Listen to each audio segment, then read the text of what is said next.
Hello, আসসালামু আলাইকুম। তোমাদের কাছে কি মনে হয় অগ্রদূত বাংলা এটা কি বিসিএসসি এর জন্য ভালো হবে? আমি তো এই বইটা কিনেছি। আজকে আমি চর্যাপদ এই টপিকটা শেষ করব। চলো একসাথে পড়াশোনা করি।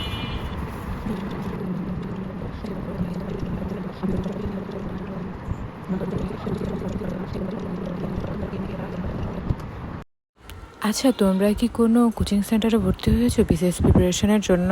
আমি ভর্তি হবো চিন্তা করতেছি, বাট অনেকের কাছে সাজেশন অনুযায়ী আমি জেনেছি যে সাইফার্সটা নাকি ভালো হয় বিসিএস এর জন্য। তোমাদের কি ধারণা আমাকে প্লিজ কমেন্ট করে জানাবে।